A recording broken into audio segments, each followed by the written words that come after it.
대한민국의 자존심에 금이 가는 충격적인 소식이 들려오고 있습니다. 전혀 예상하지도 못했던 곳에서 너무나도 뜬금없이 FA50의 경쟁자가 나타난 건데요. 그곳은 바로 인도, 경쟁 기체는 다름 아닌 테자스입니다.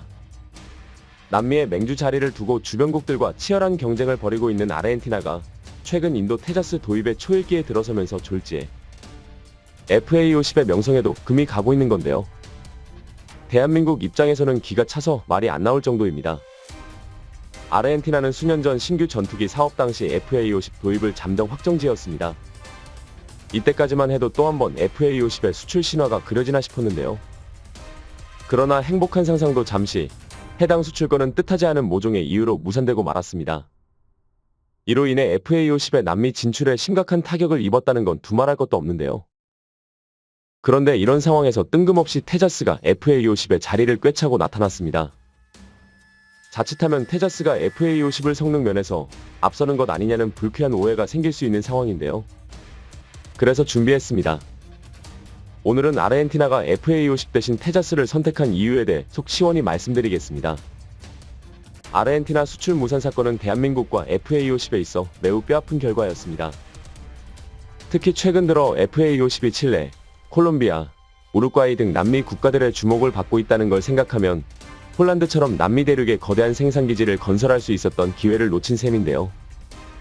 하물며 남미 국가는 아니지만 멕시코까지 F5를 대체하기 위해 FA50 도입을 검토 중입니다.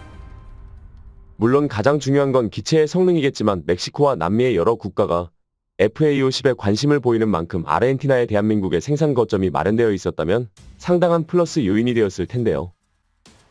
더군다나 아르헨티나가 FA50을 포기한 건 기체 결함이나 성능 문제, 가격 같은 납득할 수 있는 요인이 아니라 우리가 도저히 어쩔 수 없는 불가항력의 일이었습니다. 해당 사업은 지난 2016년 처음으로 시작되었는데요.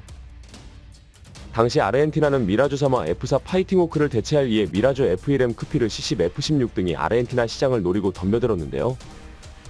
그러나 사실 아르헨티나는 이미 어느 정도 마음을 굳힌 상태였습니다. 바로 FA50이죠. 그도 그럴 게 미라주 3만 따져도 무려 1961년부터 양산을 시작한 3세대 전투기로 경제 상황이 좋지 않은 아르헨티나는 정말 위험한 수준까지 티역을 미뤄왔습니다. 쉽게 말해 예산이 넉넉하지 않다는 건데요.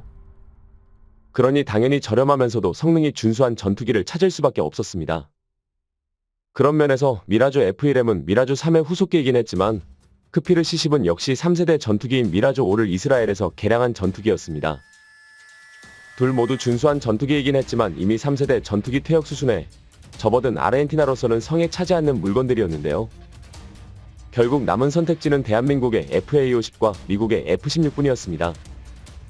그렇다면 F16과 동급의 성능의 가격은 훨씬 저렴한 FA50 쪽으로 마음이 기우는 게 당면한데요.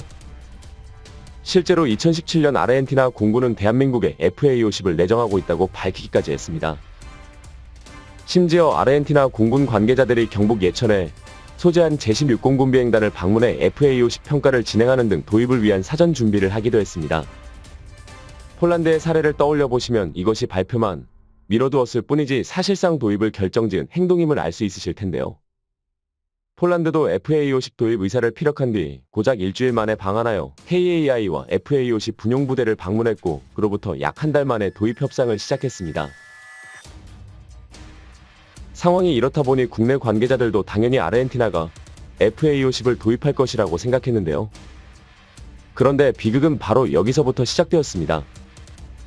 순항하리라 예상되었던 FA50 남미 진출이 돌면 커다란 암초를 두 개나 만나버린 건데요. 첫 번째는 뻔하디 뻔한 돈 문제였습니다. 고질적인 경제난을 앓고 있던 아르헨티나가 당장의 계약 체결이 힘들어 거래를 미룬 건데요. 쉽게 말해 예약을 걸고 대금 지급은 미룬 셈입니다. 이에 대한민국은 차관을 제공하는 형식으로 FA50을 수출하고자 했는데요. 앞서 말씀드렸던 것처럼 남미는 장기적으로 노후 전투기 문제가 불거질 잠재 가치가 높은 시장이었기 때문입니다. 후발주자인 대한민국으로서는 차관을 제공하더라도 아르헨티나의 생산 거점을 마련할 가치가 있었는데요. 폴란드에 앞서 대한민국의 해외 생산기지로서 아르헨티나가 활약할 수도 있었던 것입니다.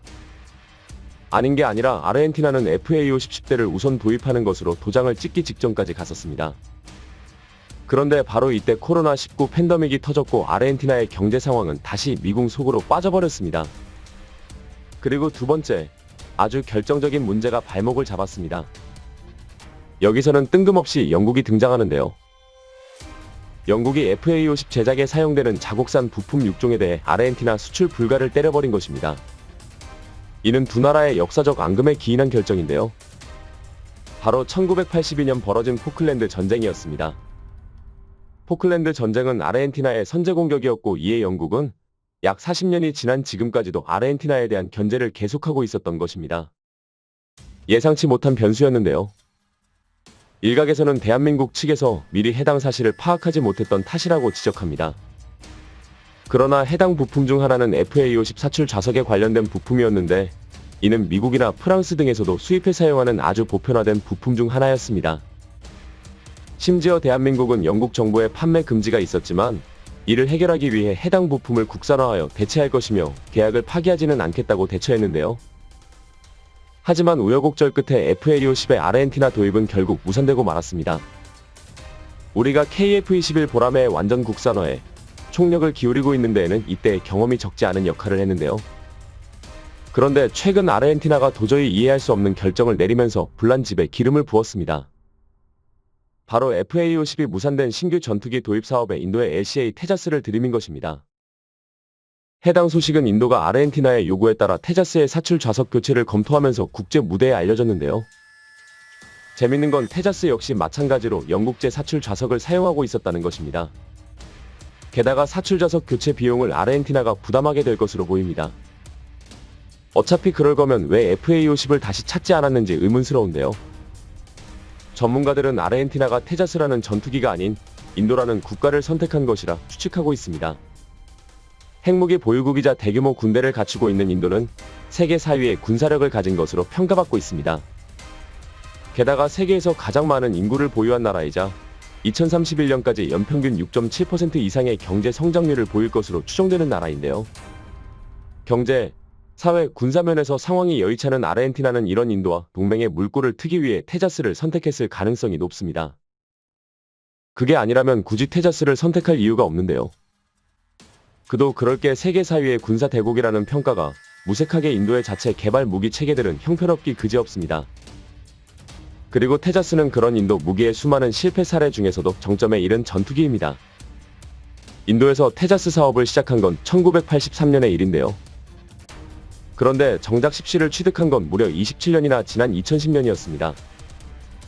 얼마나 대단한 전투기를 개발했기에 이토록 오래 걸렸나 싶지만 정작 테자스는 4.5세대 전투기가 보편화되었을 때 개발을 시작한 개발에 너무 오랜 시간이 걸리는 바람에 인도 공군은 테자스 대신 라파를 도입해야만 했는데요. 여기서 끝이 아닙니다. 자주국방을 위해선 국산 전투기가 반드시 필요한 법이고 그런 게 나온 전투기가 성능만 준수하다면 몇 년이 걸리든 상관없는 일이었을 것입니다. 하지만 테자스는 성능 고하를 떠나 제대로 비행이 불가능할 정도로 결함투성이었습니다. 일례로 비행제어 체계와 동체 구조물 설계의 기체를 만들어 놓고도 2001년이 될 때까지 6년이나 시험 비행을 진행하지 못했는데요. 한편 인도는 전투기 레이더 자체 개발에도 도전했지만 소프트웨어, 하드웨어 모두 기술력이 딸려서 신호처리 모듈과 레이더 사이에 호환성 문제가 터져나왔습니다. 당연히 이로 인해 무장조차 운용할 수 없었는데요.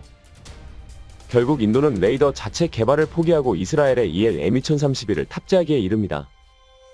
인도는 테자스를 개발하면서 전투기 엔진까지 자체 개발을 시도했습니다. 일명 GTX-35vs 카베리 엔진인데요. 그러나 이는 너무나 당연하게도 실패했고 되려 테자스의 개발 기간만 길어지게 만들었습니다. 게다가 끝내 전투기 엔진 비슷한 것도 만들지 못하고 F404 엔진을 수입해서 탑재할 수밖에 없었는데요. 인도의 국산화 도전은 분명 필요한 일이었지만 인도의 군사, 기술력 수준을 생각하면 시기상조인 일이기도 했습니다. 대한민국이 충분한 기술력을 갖추고 있음에도 부품을 일부 도입해 KF21 개발을 우선적으로 완료하고 차츰 국산화율을 올리는 선택을 내린 데는 다 이유가 있는 건데요. KF21처럼 멀리 갈 것도 없이 당장 FA50과 비교해봐도 인도의 테자스가 얼마나 터무니없는 수준인지 알 수 있습니다. FA50의 모체가 되는 T50은 1989년 국방과학연구소가 국산 초음속 전투기 보유에 대한 제안을 처음으로 꺼낸 데 이어 약 15년 만인 2005년 초도 물량 납품을 시작했습니다. 여기에 FA50으로의 개량이 약 2년간 소요되었으니 아무리 길게 잡아도 17년에 불과한데요. 그러면서도 공대공 공대지 공대함 모든 다목적 임무 수행이 가능하고 고급 전자전 시스템을 보유하고 있으며 높은 안전성과 우수한 경제성을 갖춰 운용 난이도가 굉장히 낮습니다. 지금 전 세계 방산 시장에서 FA50이 보여주고 있는 놀라운 판매 실적으로도 이를 손쉽게 증명할 수 있을 텐데요. 예를 들어 말레이시아의 신규 전투기 도입 사업에서도 대한민국 FA50과 인도의 테자스가 최후 결정까지 남아 경합을 펼쳤는데요. 테자스는 말레이시아가 첫 수출 기회였던 만큼 놀라울 정도로 저렴한 단가를 제시했고 심지어 현지 공장 건설과 더불어 대금의 절반을 현물로 받겠다는 파격적인 제안을 던졌습니다. 기체 자체의 성능보다 부가적 요인으로 승부수를 던졌던 건데요.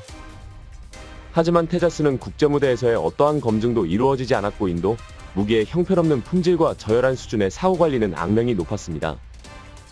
결국 기체의 성능, 사후 관리를 통틀어 말레이시아는 대한민국의 FA50 뿌아끼10을 선택하게 되었는데요. 국제적인 이해관계도 물론 중요하겠지만 안보에 있어 가장 중요한 건 무기 체계 본연의 성능입니다. 정치적 동맹은 각자의 사정에 따라 갈대처럼 흔들리겠지만 막강한 힘의 논리는 절대 변하지 않기 때문입니다. 부디 FA50과 KF-21 보라매가 대한민국의 힘을 더 멀리 퍼뜨릴 수 있게 되길 바라겠습니다. 시청해주셔서 감사합니다.